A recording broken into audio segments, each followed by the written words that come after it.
Hi, my name is Kerry-Leigh Burchill. I'm the Director General of the Canada Agriculture and Food Museum in Ottawa, Canada.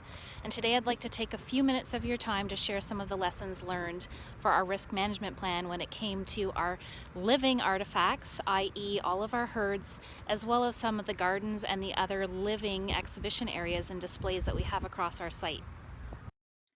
Before COVID-19, the Canada Agriculture and Food Museum welcomed well over 200,000 visitors a year. That included tens of thousands of school students coming for 19 different programs, summer campers, festival goers, facility rental clients including weddings or parties. And all of that was made much richer by the fact that we are absolutely a living site. We have a working dairy operation, we have hundreds of farm animals, we have learning gardens, we have a demonstration kitchen, all of which requires a lot of ongoing care. And that's what I'd like to talk to you about today during this session. Before diving right into the risk management planning and how the Canada Agriculture and Food Museum has adapted to COVID-19 restrictions, I thought I would share with you a little bit of the context of our organization. We are one of 3 national museums of science and innovation that fall within the Ingenium family. As such, we look at the science, technology, engineering, arts, and maths behind agriculture and food production. With this in mind, we are looking at some of the historical milestones in Canadian agriculture. We are looking at contemporary practices and also hopefully inspiring curious minds and careers when we think about industry, when we think about the economy and the social implications of agriculture. COVID-19 hit the museum hard on March 13th. We thought we would be closing for 2 weeks as we learned more about COVID-19. Those 2 weeks turned into several months, and it certainly stretched our previous business continuity plan and risk management planning to its limits. I'm happy to say that we did have an emergency binder that was set up with protocols, with contact lists, with instructions for staff on how to make sure that they could maintain the health and safety and wellness of our animals and the site overall. However, COVID-19 showed us that the few weeks that we had covered in our business continuity plan did not take into consideration that the entire city and even the majority of the country might shut down for months at a time. One of the things that we did right was not only having the emergency binder updated annually, but we also made sure that it was in a printed copy that was in the staff room where everyone knew where to find it, that it was put up on a shared drive so that people could access it from home.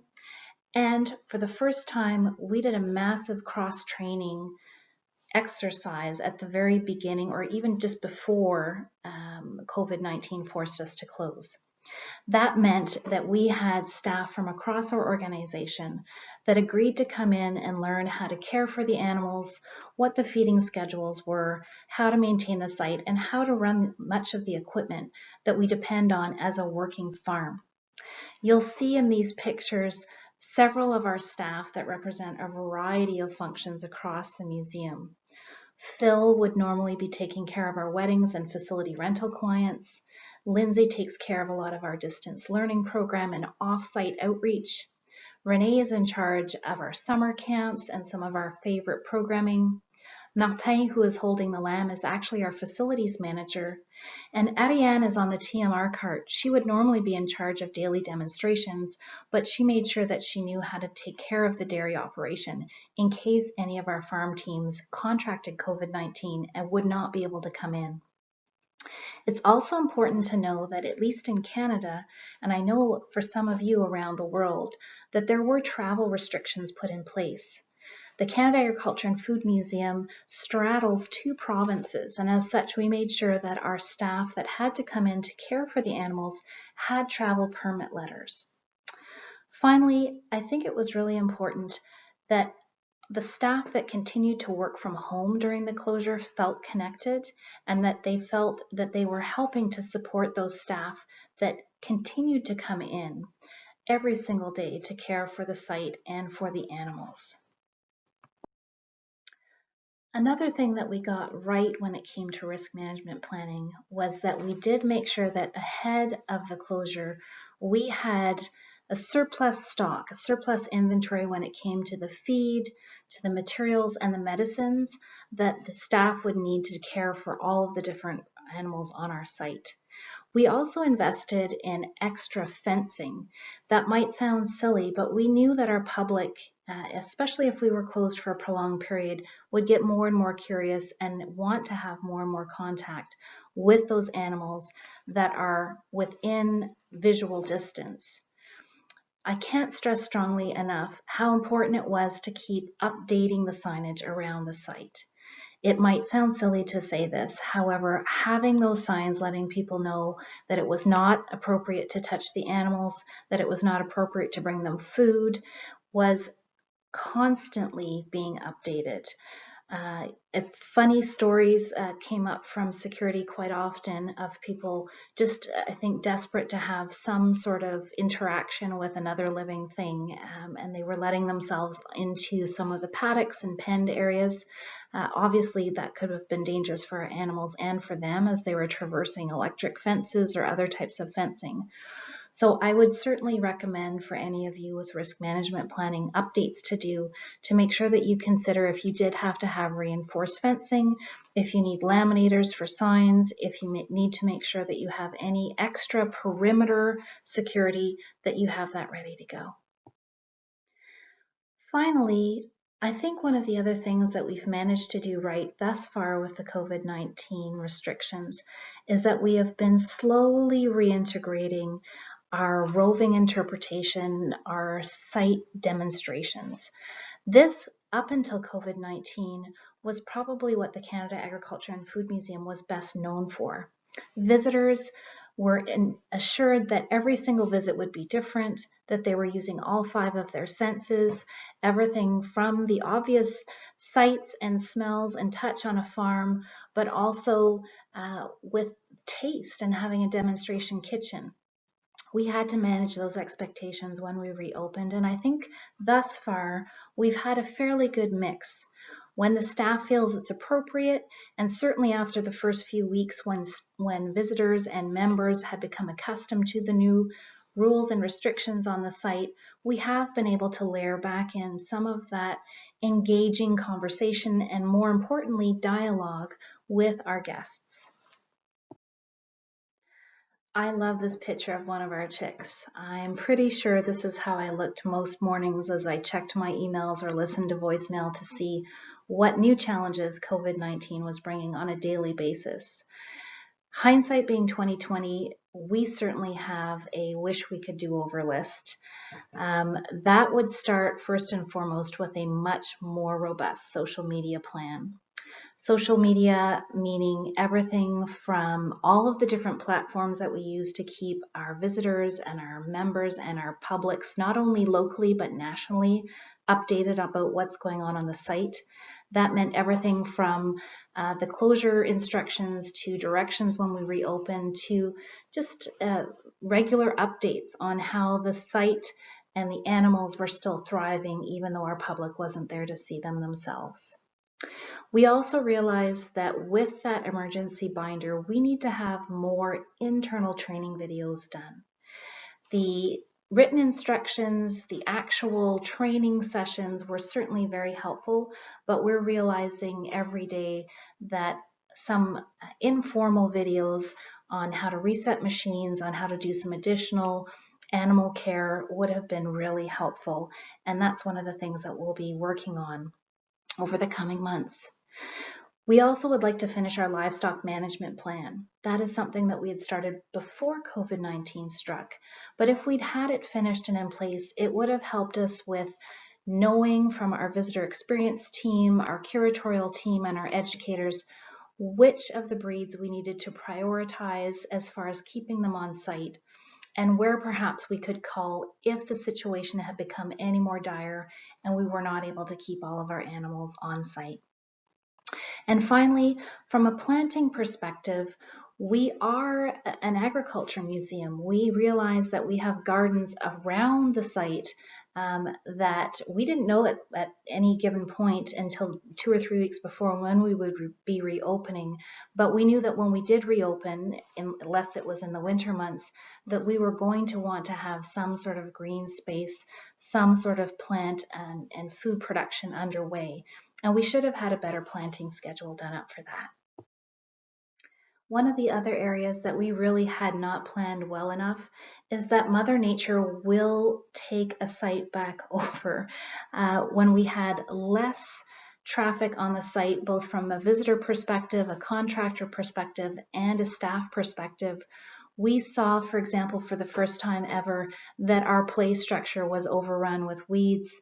We certainly had some gardens that would normally get pruned back that became overgrown. We also had a pest control issue with less visitors and less staff around. Certainly mice and rats were trying to get into the feed and take back over some of those areas that we had been so carefully managing before COVID-19. So some of the next steps as far as risk management planning for the Canada Agriculture and Food Museum might also help some of your institutions as well. We are currently in the process of reviewing how some of the new health and safety measures and rules and restrictions are impacting our actual operations. That's everything from a scheduling perspective to equipment if it doesn't fit in a directional manner, to also making sure that we have updated the personal protective equipment guidelines.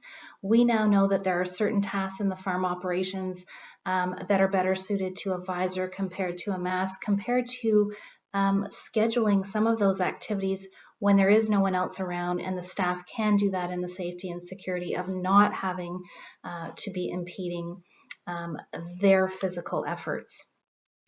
We also need to do a better job of making sure that when you have cross-trained staff, when you have unusual seasonal fluctuations, that we're keeping a close eye on inventory control. We know that some of the cross-trained staff were giving different amounts of shaving or feed despite best efforts. So certainly an inventory or an updated inventory list is going to be important as we go into our winter months.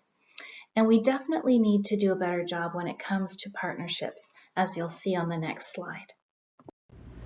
What goes in must come out, and one of the areas in our risk management plan that we're realizing we need to make sure we have a backup on is where our manure goes. We're really fortunate that we're at the Central Experimental Farm. Most of our manure goes over to a large lagoon that is used for the 400 hectares of research field around us. However, at one point, because those scientists could not get out into the fields to do their work, they weren't planting, which means they weren't using fertilizer, which means the lagoon was very nearly full for the first time in our history. So we're realizing that we do need to have a backup plan of where our manure goes. Another important lesson learned for us was that our risk management plan hadn't always taken into consideration that some of our partners might also be experiencing long-term disruptions in workforce or even their ability to come in and take care of some of their partnered projects. A good example of that was a wonderful partnership that we have with a local college, some chefs and an IT company that were using remote sensing technology to track the health of beehives that we were hosting on our site. When those beehives did not make it through the winter months here in Ottawa, Canada, the partners were not able to come and replace and take care of those beehives, and so we had to make sure that both online and on site we were having that conversation with some of our visitors why some of these living exhibitions were temporarily closed or were on pause. I'm almost done. This slide collects several different ideas onto one page. I would encourage everybody to make sure that you are taking into consideration all of the living aspects on your site. In our case, that also meant a live hive that's in our demonstration kitchen, our vermicomposter that's in our soil lab, and the fact that we needed to make sure that somebody was going in and checking on it and giving those worms some new food every once in a while. But probably most important has been the mental health and the social aspects that were involved in the closure for a lot of our staff. The middle picture on the slide shows a surprise moment when I was leaving the farm late one night. It was probably about 6:30. And the women that are in those lawn chairs are summer camp staff that we were not able to rehire this year, that really were missing the contact with the animals, with each other. And then the other picture is our facilities manager speaking with one of our educators, someone who he would normally see 4 or 5 times a week, and it's been it was reduced to once a month, and how important those social interactions were. So I guess one of my biggest lessons learned as the director was to make sure that above and beyond Zoom meetings, above and beyond the work aspect, was to make sure that some of the social interaction for the staff was given a priority time. I'm going to end my presentation here with a thanks to all of you that have already shared some ideas on how your organizations evolved and adapted during the COVID crisis. I'd like to say a particular thank you to Klaus Kropp for organizing the virtual symposium today, and to all of my AIMA executive committee members that have worked tirelessly throughout the pandemic to make sure that the Coping with Crisis newsletters went out and that there was ongoing consultation, engagement, and camaraderie throughout this difficult time. Thank you very much.